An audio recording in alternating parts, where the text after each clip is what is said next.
तो कहानी की शुरुआत साल 1989 के समय को दिखाते हुए होती है, जहां हम हाई स्कूल स्टूडेंट माइक को देखते हैं, जो कि बास्केटबॉल की प्रैक्टिस कर रहा होता है। असल में माइक हाई स्कूल का बास्केटबॉल स्टार होता है। यहाँ माइक के कोच मर्फी उसे बताते हैं कि आज रात एक स्काउट गेम खेलने आ रहा है और अगर तुमने अच्छा गेम खेला तो तुम्हें स्कॉलरशिप मिल सकती है। इसके बाद कोच सभी प्लेयर्स का फोटोशूट करने को कहते हैं। तब माइक नेड नाम के प्लेयर का इंतजार करने को कहता है। थोड़ी ही देर बाद वहाँ नेड आता है, जो कि हैरी पॉटर के कपड़े पहनकर आया हुआ था। नेड को देखकर सभी प्लेयर हंसने लगते हैं, जिससे माइक को बहुत दुख होता है, क्योंकि वो नेड का सबसे अच्छा दोस्त है। खैर, रात होने पर गेम शुरू होता है, जहाँ माइक और उसकी टीम के लिए चीयर किया जाता है और माइक भी अपने फैंस के लिए डांस करता है। अब जैसे ही गेम शुरू होने वाला होता है, तब माइक की नजर अपनी गर्लफ्रेंड स्कारलेट पर जाती है। इसलिए माइक जल्दी से स्कारलेट के पास जाता है और उसे हग करता है, लेकिन स्कारलेट का मूड ठीक नहीं था। इसलिए माइक उसे उसकी प्रॉब्लम के बारे में पूछता है। तब स्कारलेट बताती है कि वो प्रेग्नेंट है। ये सुनकर माइक बहुत हैरान हो जाता है, लेकिन स्कारलेट उसे गेम पर ध्यान देने को कहती है, क्योंकि ये गेम माइक के लिए बहुत जरूरी था।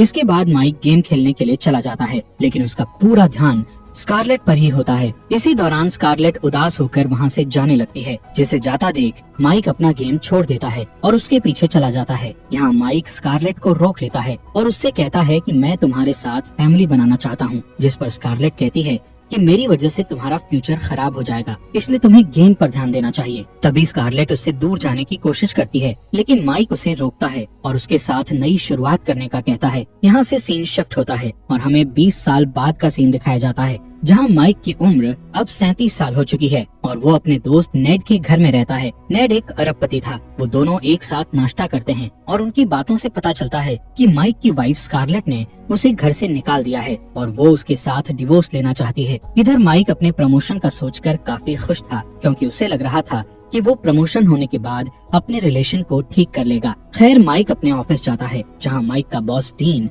माइक की जगह एक लड़की का प्रमोशन कर देता है। इस बात से माइक डीन से लड़ने लगता है और उसे कहता है कि मैं पिछले 16 साल से इस कंपनी में काम कर रहा हूँ और तुमने कुछ महीने पहले आई उस लड़की को प्रमोशन दे दिया। माइक गुस्से में जॉब छोड़ देता है और अपने बच्चों को लेने के लिए स्कूल चला जाता है। ये वही स्कूल था जिसमें माइक पढ़ा करता था। माइक सबसे पहले स्कूल के बास्केटबॉल कोर्ट में जाता है और वहाँ लगी अपनी फोटो को देखकर अपने पुराने दिन याद करने लगता है। तभी उसकी नजर स्कूल के बूढ़े जेनिटर पर जाती है। माइक उस जेनिटर से कहता है कि मेरा बचपन बहुत अच्छा था, काश मैं फिर से अपने बचपन में वापस लौट पाता। ये सुनकर जेनिटर उससे पूछता है कि क्या तुम कुछ और करना चाहते थे, जिस पर माइक उदास होते हुए हाँ में जवाब देता है। इस बात पर जेनिटर मुस्कुराने लगता है। तभी माइक की बेटी मैगी अपने दोस्तों के साथ वहाँ आती है, जिस दौरान माइक देखता है कि वो बूढ़ा जेनिटर अचानक से गायब हो गया है। खैर, माइक इस बात पर ज्यादा ध्यान नहीं देता है। इसके बाद वो अपने बेटे एलेक्स और मैगी को आइसक्रीम खिलाने के लिए ले जाता है, जहाँ एलेक्स और मैगी अपने आप में बिजी रहते हैं और माइक से बात नहीं कर रहे होते हैं। असल में वो दोनों अपने पेरेंट्स के अलग होने वाली बात से खुश नहीं थे। फिर वो दोनों को घर छोड़ देता है और बैकयार्ड में चला जाता है, जहाँ स्कारलेट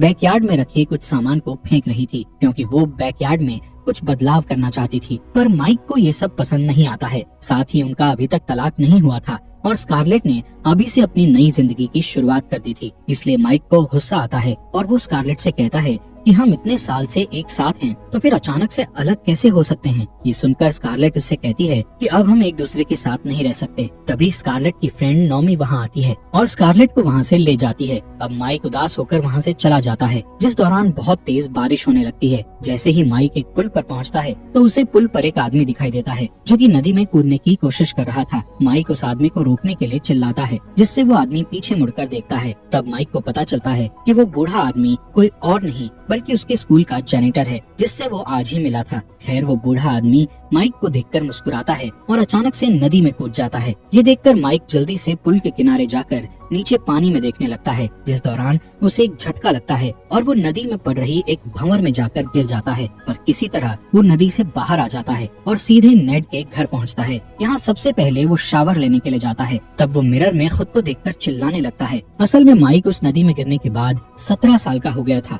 माइक की चीख सुनकर नेड वॉशरूम में आ जाता है और माइक को अनजान समझकर उस पर हमला करने लगता है, जिससे दोनों के बीच हाथापाई होने लगती है। तब माइक उसे समझाने की कोशिश करता है, लेकिन नेड उसकी बात नहीं सुनता। इसलिए माइक नेड को बचपन के बारे में बताकर उसे याद दिलाने की कोशिश करता है कि वो उसका दोस्त माइक ही है। तभी नेड की नजर माइक की पुरानी फोटो पर जाती है, जिसे देखकर नेड समझ जाता है कि वो उसका दोस्त माइक है। अब नेड और माइक समझने की कोशिश करते हैं कि आखिर उसके साथ क्या हुआ है। तब नेड कहता है, मुझे लगता है कि तुम्हें स्पिरिट गाइड ने वापस से 17 साल का बना दिया है। ये सुनकर माइक को लगता है कि वो बूढ़ा जेनिटर ही स्पिरिट गाइड था और उसी ने उसे 17 साल का बनाया होगा। इसलिए माइक जल्दी से अपने स्कूल जाता है और स्टूडेंट से उस बूढ़े जेनिटर के बारे में पूछने लगता है। तब माइक को एक फीमेल जेनिटर बताती है कि वो इस स्कूल की जेनिटर है और उसके अलावा यहाँ कोई भी जेनिटर नहीं है। तभी माइक को एक रोशनी दिखाई देती है जो कि फर्श पर पड़े पानी से आ रही थी। जब माइक पानी को देखते हुए आगे बढ़ता है तो वो बास्केटबॉल कोर्ट में पहुँच जाता है, जिससे उसे लगता है कि शायद उसे भगवान ने एक और मौका दिया है ताकि वो अपनी जिंदगी को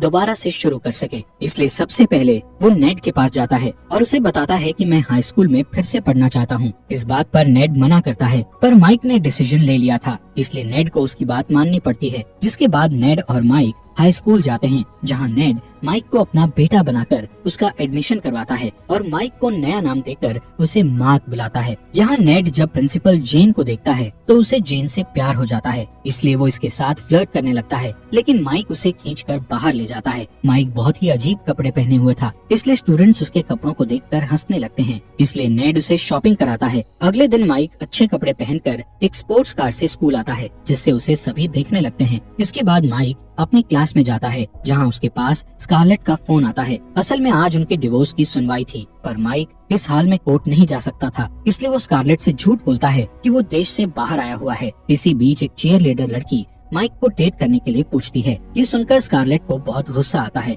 इसलिए वो अपने वकील से दोनों बच्चों की फुल कस्टडी लेने को कहती है। तभी क्लास में मैगी आती है, जिसे देखकर माइक स्कारलेट से कहता है कि मैं अपने बच्चों के बहुत करीब हूँ और तुम मुझे उनसे दूर नहीं कर सकती। क्लास खत्म करने के बाद माइक बास्केटबॉल की प्रैक्टिस करता है। तभी कोच मर्फी की नजर माइक पर जाती है और वो माइक को बास्केटबॉल टीम में खेलने को कहता है। इसके बाद माइक वॉशरूम में जाता है और नेड को कॉल करके उसे खुशखबरी सुनाने लगता है। इसी दौरान माइक देखता है कि एलेक्स को किसी ने टेप से बांधकर वॉशरूम में बंद कर दिया है। वो एलेक्स से उसकी ऐसी हालत करने वाले का नाम पूछता है, जिस पर एलेक्स बास्केटबॉल टीम का नाम लेता है। यहाँ माइक एलेक्स को बताता है कि मैं तुम्हारे चाचा नेड का बेटा मार्क हूँ। माइक जल्दी से एलेक्स को खोलता है और उसे अपने साथ लंच के लिए ले जाता है, जहाँ माइक को पता चलता है कि एलेक्स को चीयर लीडर की हेड निकोल से प्यार है। इसी बीच स्टैन नाम का लड़का अपनी बास्केटबॉल टीम के साथ आता है, जो छोटे बच्चों के लंच छीनकर उन्हें परेशान करता है। तब एलेक्स बताता है कि स्टैन मैगी का बॉयफ्रेंड है और उसे हमेशा परेशान करता है। तभी स्टैन माइक और एलेक्स के पास आता है और एलेक्स को धक्का दे देता है। तब माइक स्टैन की इंसल्ट करता है, जिससे सभी स्टूडेंट्स स्टैन पर हंसने लगते हैं। स्कूल के बाद माइक नेड के घर जाता है और दुखी होकर उसे बताता है कि मेरे बेटे को सब परेशान करते हैं और मेरी बेटी एक बदमाश लड़के को डेट कर रही है, इसलिए माइक अब अपने बच्चों की मदद करने का सोचता है। अगले दिन वो स्कारलेट के घर जाता है और एलेक्स की बास्केटबॉल स्किल्स देखकर उसे अपनी बास्केटबॉल टीम में खेलने का कहता है। इसी बीच स्कारलेट और नॉमी वहाँ आती हैं। स्कारलेट जब माइक को देखती है तो उसे वो अपने पति की तरह दिखाई देता है, इसलिए वो माइक का चेहरा पकड़कर उसे देखने लगती है। तब नॉमी स्कारलेट को खींचकर घर में ले जाती है और उसे किसी और के साथ डेट करने की सलाह देती है। ये सुनकर माइक गुस्से में नॉमी के ऊपर बॉल फेंक देता है और फिर उससे माफी मांगता है, जिस पर नॉमी उसे डांटकर अंदर चली जाती है। अगले दिन क्लास में माइक स्टैन और मैगी को किस करते हुए देखता है, जिससे उसे बहुत गुस्सा आता है और वो स्टैन पर हमला कर देता है, जिससे दोनों में लड़ाई हो जाती है और स्टैन माइक को बुरी तरह पीटने लगता है। तभी कुछ स्टूडेंट्स उनका वीडियो बना लेते हैं और उस वीडियो को वायरल कर देते हैं, इसलिए प्रिंसिपल माइक और उसके पिता नेड को ऑफिस में बुलाती है, जिससे नेड जेन से मिलने की खुशी में तैयार होकर आता है और जेन को इम्प्रेस करने की कोशिश करता है, लेकिन जेन उसे भाव नहीं देती है। इसके बाद माइक स्कारलेट के घर जाता है और स्कारलेट को बैकयार्ड में काम करते हुए देखता है। तब स्कारलेट उसे अपने पेड़ पौधे दिखाने लगती है। तब माइक डेली आकर स्कारलेट की मदद करने का सोचता है। साथ ही वो एलेक्स को बास्केटबॉल की ट्रेनिंग देने लगता है और मैगी को स्टैन से दूर रखने की कोशिश करता है। कुछ दिन बाद माइक और एलेक्स दोनों को एक ही टीम में ले लिया जाता है। इस बात पर स्कारलेट खुश होती है और माइक को अपना बैकयार्ड दिखाने ले जाती है, जहाँ माइक उसकी तारीफ करता है। तभी स्कारलेट उसे बताती है कि आज वो एक डेट पर जा रही है। यहाँ माइक स्कारलेट को मिरर के सामने नाचते हुए देखकर उसे डांस सिखाने लगता है, जिस दौरान वो स्कारलेट से उसके पति के बारे में पूछता है, जिस पर स्कारलेट कहती है कि मुझे पूरा यकीन है कि वो अब दोबारा मेरे साथ नहीं रहेगा। तभी एलेक्स वहाँ आता है और बताता है कि घर पर डीन आया हुआ है। असल में स्कारलेट माइक के एक्स बॉस के साथ ही डेट कर रही थी। इस बात से माइक नाराज हो जाता है और स्कारलेट से बात करने की कोशिश करता है, लेकिन स्कारलेट वहाँ से चली जाती है। जिसके बाद स्टैन वहाँ आता है और मैगी को अपने साथ एक पार्टी में ले जाता है। तब माइक भी एलेक्स को लेकर उस पार्टी में चला जाता है। यहाँ पार्टी में एलेक्स निकोल को देखकर भागने लगता है, जिस पर माइक उसे समझाता है कि उसे निकोल से भागना नहीं चाहिए बल्कि उससे बात करनी चाहिए। इसके बाद माइक मैगी को ढूंढने लगता है, जिस दौरान उसे मैगी की दोस्त रोकती है और उसके साथ फ्लर्ट करने लगती है, पर वो उन्हें किसी तरह समझाकर वहाँ से निकल जाता है और मैगी को ढूंढकर उससे पूछता है कि तुम्हें स्टैन में अच्छा क्या लगता है, जिस पर मैगी बताती है कि मैं स्टैन को पसंद करती हूँ और हाई स्कूल के बाद उसके साथ ही रहने वाली हूँ। ये सुनकर माइक को गुस्सा आता है और वो उसे स्टैन से दूर रहने को कहता है, पर मैगी गुस्से में वहाँ से चली जाती है। अगले दिन स्कूल में बास्केटबॉल मैच होता है, जिसे देखने के लिए स्कारलेट और डीन भी आते हैं, पर माइक की टीम एक नंबर से पीछे होती है। तभी माइक स्टैन को मैगी के साथ देखकर गुस्सा होता है, इसलिए वो स्टैन को बॉल पास करने की जगह एलेक्स को बॉल पास करता है, जिससे एलेक्स स्कोर करके टीम को जिता देता है। तब निकोल एलेक्स को बधाई देती है और एलेक्स बहुत खुश होता है। इधर नेड भी प्रिंसिपल जेन को डिनर डेट के लिए मना लेता है। यहाँ माइक निकोल और एलेक्स को एक साथ करने के लिए अपने घर में एक पार्टी रखता है और सबको इनवाइट करता है। जिसके बाद वो मैगी को रोते हुए देखता है, इसलिए वो उसके पास जाकर उससे रोने की वजह पूछता है, जिस पर मैगी बताती है कि मैंने स्टैन को इंटीमेट होने से मना कर दिया, इसलिए उसने मुझसे ब्रेकअप कर लिया। इस बात पर माइक उसे समझाने लगता है, लेकिन तभी मैगी उसे किस करने की कोशिश करती है। तब माइक दूर हट जाता है और उसे पार्टी में इनवाइट करके चला जाता है। रात में पार्टी के दौरान माइक एलेक्स और निकोल को एक साथ देखकर बहुत खुश होता है। दूसरी तरफ नेड जेन को डिनर डेट पर ले जाता है। इधर पार्टी में स्टैन मैगी से माफी मांगने की कोशिश करता है, लेकिन मैगी उसे माफ नहीं करती। तभी माइक वहाँ आता है और स्टैन को वहाँ से चले जाने को कहता है। तब स्टैन मैगी की इंसल्ट करता है, जिससे माइक गुस्से में स्टैन पर हमला करता है, लेकिन स्टैन माइक के फेस पर मारकर उसे बेहोश कर देता है। जब माइक की आंख खुलती है तो वो अपने आप को मैगी के साथ एक रूम में पाता है, जहां मैगी उससे किस करने की कोशिश करती है, लेकिन माइक तुरंत पीछे हट जाता है क्योंकि मैगी उसी की बेटी है। वो मैगी को समझाते हुए कहता है कि मैं किसी और से प्यार करता हूँ। ये सुनकर मैगी वहाँ से चली जाती है। इधर स्कारलेट एलेक्स की तलाश में नेड के घर जाती है, जहाँ माइक उसे एलेक्स और निकोल के बारे में बताता है। थोड़ी देर बाद नेड और जेन वहाँ आते हैं। तब नेड अपने घर की हालत देखकर बहुत गुस्सा होता है और जेन की मदद से सभी स्टूडेंट्स को वहाँ से निकाल देता है। तभी स्कारलेट और माइक एलेक्स और निकोल को किस करते हुए देखते हैं। तभी माइक भी स्कारलेट को किस कर लेता है, जिससे स्कारलेट गुस्से में आकर उसे थप्पड़ मार देती है और वहाँ से चली जाती है। जिसके बाद माइक उसका पीछा करता है और उसे बताता है कि मैं मार्क नहीं बल्कि तुम्हारा पति माइक हूँ, लेकिन स्कारलेट उसकी बात पर यकीन नहीं करती और चली जाती है। इसके बाद जेन नेड से कहती है कि यही कारण है कि मैं स्टूडेंट्स के पेरेंट्स को डेट नहीं करती और जेन भी वहाँ से चली जाती है। इधर माइक नेड से माफी मांगता है,